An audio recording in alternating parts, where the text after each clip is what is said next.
एक गोली और मामला फिट। बाबा सिद्दीकी यांच्या हत्येनंतर राज्यात राजकीय हत्यांचा विषय चर्चेला आलाय।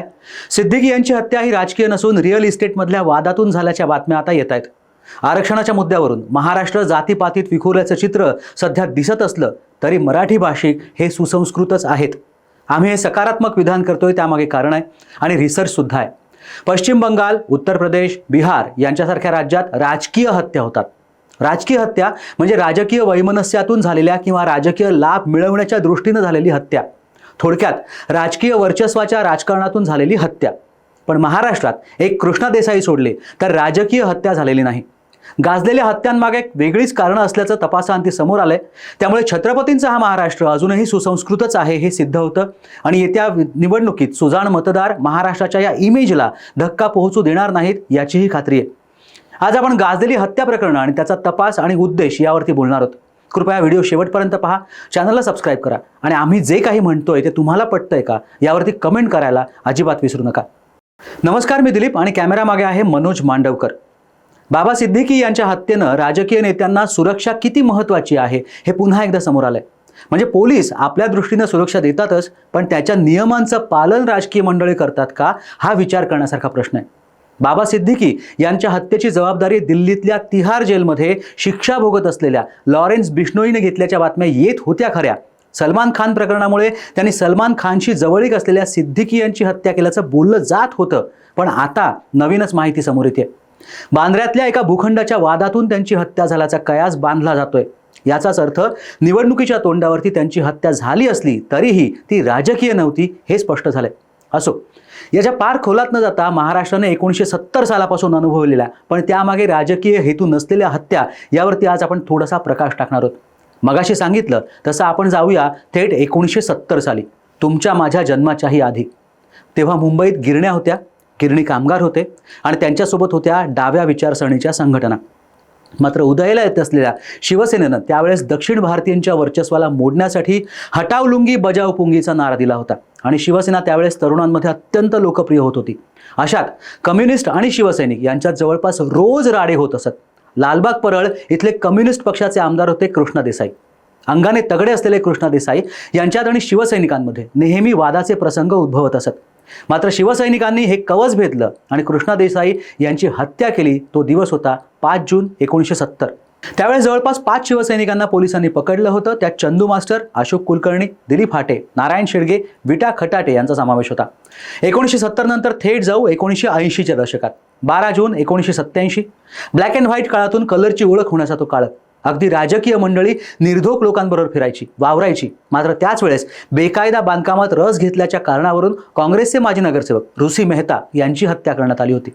त्यासाठी मारेकरी थेट पंजाबमधून आले होते। मेहता स्कूटरवरनं घरी जात असताना ही हत्या घडवून आणली होती। मात्र त्यांचे मारेकरी अद्यापही सापडलेले नाहीत। 1992 ते 1997 हा काळ राजकीय नेत्यांच्या हत्येसाठी सर्वाधिक गणला गेलेला काळ होता असं दुर्दैवाने नमूद करावं लागतं। याचं कारण म्हणजे ह्या काळात राजकीय नेत्यांच्या सर्वात जास्त झालेल्या हत्या। मुंबईत दाऊद, राजन अशा गुंड टोळ्यांच्या त्या काळात दबदबा होता आणि हत्येच्या सुपाऱ्या घेऊन हे गुंड त्या हत्या घडवून आणत होते। 22 मार्च 92ची ती रात्र आणि त्या रात्री महाराष्ट्राच्या इतिहासात एका गुंड टोळी करून एका आमदाराची झालेली हत्या म्हणून याकडे पाहिलं गेलं। ती हत्या होती शिवसेनेचे आमदार विठ्ठल चव्हाण यांची। दुबईत पळालेल्या गुरु साटम याच्या इशाऱ्यावरून ही हत्या करण्यात आल्याचं नंतर स्पष्ट झालं। मात्र यामागे ठोस कारण काय आहे हे अद्यापही गुलदस्त्यात आहे। मात्र या हत्येनं शिवसेनेत प्रचंड रोष त्यावेळेस पाहायला मिळाला होता। कारदार गॅरेजच्या वादातनं ही हत्या झाल्याचं सांगितलं जातंय। आधी मारेकऱ्यांनी अर्धा तास विठ्ठल चव्हाण यांच्याशी बोलणी केली आणि मग तोडगा निघाला नाही आणि मग त्यांनी चव्हाण यांची हत्या केली असं बोललं जातंय। पुन्हा एकदा या हत्येमागे राजकीय कारण नसून इतर कारणच त्यामागे असल्याचं पाहायला मिळालं। 23 एप्रिल 1992च्या दिवशी शिवसेनेचे नगरसेवक केटी थापा यांची हत्या करण्यात आली। छोटा राजन टोळीनं त्यांची हत्या केली। दाऊद टोळीत थापाचं वर्चस्व राजनच्या डोळ्यात खुपत होतं असं त्यामागचं कारण देण्यात आलं होतं। 10 सप्टेंबर 92 साली काँग्रेसचे नगरसेवक अशोक पिसाळ यांना गोळ्या घालण्यात आल्या होत्या। या हत्येमागेही पोत्या ठाकूर होता ज्यानं विठ्ठल चव्हाण यांची हत्या केली होती। मालमत्तेच्या वादातून ही हत्या झाल्याचं बोललं जातं। त्यानंतर मग अशाच कारणातनं शिवसेनेचे नगरसेवक केदारी रेडेकर यांची चिंचपोकळीला, कांदिवली पूर्वेचे शिवसेना माजी नगरसेवक अशोक सावंत यांची तर साकी नाक्याचे नगरसेवक कमलाकर जामसांडेकर यांचीही हत्या अशाच कारणांमुळे केली गेली होती। भाजपचे आमदार प्रेमकुमार शर्मा यांनाही अवैध बांधकामांविरोधात आवाज उठवल्याने गुंडांच्या गोळ्यांना बळी पडावं लागलं होतं। मुस्लिम लीगचे माजी आमदार जियाउद्दीन बुखारी यांना दगडी चाळ बॉम्बस्फोटाने उडवून देण्याचा प्लान रचल्याबद्दल ठार केलं गेलं. त्यामागे नेमकं कारण काय हे अद्यापही बाहेर आलेलं नाही. शिवसेनेचे आमदार रमेश मोरे यांची ही हत्या दगडी चाळीतल्या मुलांना लोडरच्या कामावरून काढल्याने झाली असा पोलिसांचा अंदाज आहे. याशिवाय अमर नाईकशी असलेली जवळीक त्यांना भोवल्याचं सुद्धा सांगण्यात येतंय. प्रेमकुमार शर्मा यांच्या हत्येनंतर आमदारांना पोलीस संरक्षण मिळू लागलं आणि कमांडोधारी असूनही छोटा शकीलने फिरोज कोकणीच्या मदतीनं भाजप नेते रामदास नायक यांची हत्या केली तेव्हा AK-56 मुंबईकरांनी अनुभवली. कमांडोच्याही शरीराची चाळण यात झालेली होती. या साऱ्यात लक्षात राहील अशी हत्या म्हणजे कामगार नेते डॉक्टर दत्ता सामंत यांची. 16 जानेवारी 97 रोजी कामगार संघटनातल्या अंतर्गत वैमनस्यातनं ही हत्या केली गेली आणि छोटा राजन मार्फत गुरु साटमने ही हत्या घडवून आणली.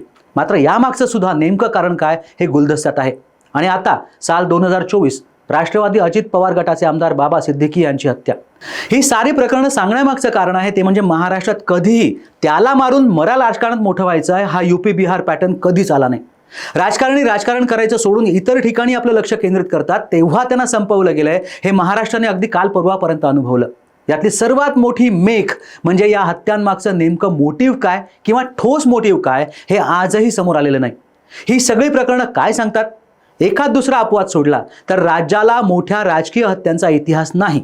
लहान सहान खून होत असतात, नगरसेवकाच्या पातळीवरही झालेत, पण आमदार खासदाराच्या पातळीवरती असे प्रकार फारसे घडत नाहीत. पश्चिम बंगाल, उत्तर प्रदेश, बिहार, झारखंड यांच्यासारख्या राज्यात मात्र राजकीय हत्या सर्रास होत असतात. तसं आपल्याकडे होत नाही. याला काय कारण असावं असं तुम्हाला वाटतं? तुम्हाला ह्या वेगळ्या विषयावरचा व्हिडिओ कसा वाटला नक्की सांगा. तुमच्याकडे याबाबत आणखीनही काही माहिती असल्यास तीही शेअर करा आणि कृपया चॅनलला फॉलो करायला अजिबात विसरू नका. हा व्हिडिओ शेवटपर्यंत पाहिल्याबद्दल धन्यवाद.